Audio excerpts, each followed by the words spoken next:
পেশাদার ডিগ্রি কলেজে সহকারী অধ্যাপক নিয়োগের ক্ষেত্রে ইউজিসির নির্দেশিকা অনুসারে বয়সসীমার মানদণ্ডকে বাস্তবায়ন করার দাবিতে মুখ্যমন্ত্রীর নিকট চিঠি দিয়েছেন বিধায়ক সুদীপ রায় বর্মন।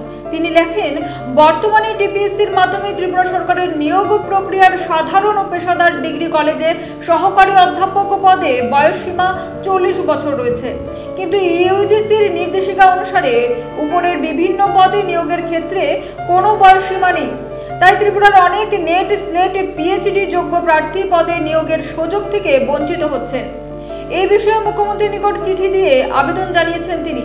পাশাপাশি এদিন তিনি ত্রিপুরা পাবলিক সার্ভিস কমিশনের চেয়ারম্যানের সাথেও দেখা করেন।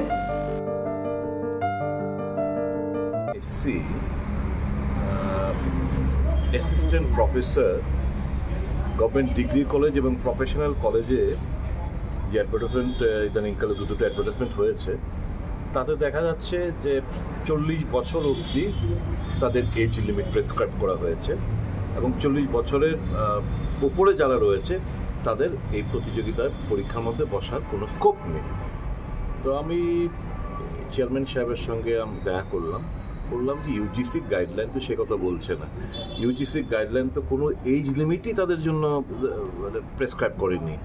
এবং এখানে ত্রিপুরা সেন্ট্রাল ইউনিভার্সিটি নিয়োগ হচ্ছে, অ্যাসিস্ট্যান্ট প্রফেসর নিয়োগের ক্ষেত্রে কোনো বয়স সীমার কোনো ঊর্ধ্বসীমা নেই।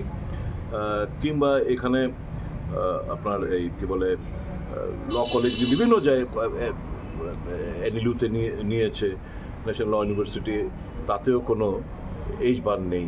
তো এখানে কেন হলো? তো ওনারা স্বীকার করেছে যে অ্যাবসলিউটলি এটা তো আমরা কি করব, এটা তো ডিপার্টমেন্ট থেকে যেই রকমভাবে আর্ডারগুলো পাঠায় সেটাই আমরা করি। আমি বলছি না, আপনি স্বায়ত্ত সংস্থা, অটোনমাস বডি, আপনার তো কিছু করা উচিত। আপনি তো উনি বললেন, আমার এই চিঠি তার যুক্তিসঙ্গত স্বীকার করেছেন এবং বললেন যে ইমিডিয়েটলি আবার গভর্নমেন্টের সঙ্গে ওনারা টেক আপ করবেন যাতে এই জিনিসটা থেকে এই যে আপার এজ লিমিট প্রফেশনাল কলেজগুলোতে এবং গভর্নমেন্ট ডিগ্রি কলেজগুলোতে অ্যাসিস্ট্যান্ট প্রফেসর নিয়োগের ক্ষেত্রে যে 40 বছর যে একটা ঊর্ধ্ব বয়স সীমা, সেটা যাতে তুলে দেওয়া হয়, ওনারা আবার সরকারের গোচরে আনবেন এবং কর্তৃপক্ষের গোচরে এনে যা যা করার ওনারা করবেন, আমাকে আশ্বস্ত করা হয়েছে। কবে বের হয়েছিল বিজ্ঞপ্তিটা? বিজ্ঞপ্তি বের হয়েছিল দুটো, একটা হচ্ছে 5/2025 ডেটের 30/1/2025, আর একটা হচ্ছে এন নাম্বার 15/2025 ডেটের 7/5/2025। এই দুটো অ্যাডভার্টাইজমেন্ট বলেছি।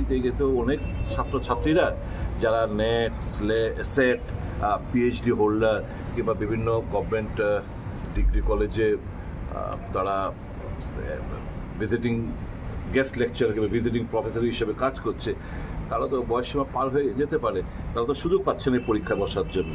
কাজে এটা তো আর্টিকেলকে হিট করে যে তোমার সমান অধিকার সকলের, যে ইউজিসি গাইডলাইন থাকা সত্ত্বেও কেন সেটা হবে।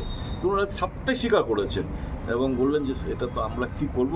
হ্যাঁ, আমরা আবার গভর্নমেন্টের সঙ্গে নিশ্চয়ই ম্যাটারটা আমরা আগেও নিয়েছিলাম, গভর্নমেন্ট কেন জানি রেসপন্ড করেনি, কিন্তু আমরা এটা আবার নিয়ে যাব যাতে এটা রেসপন্ড করে।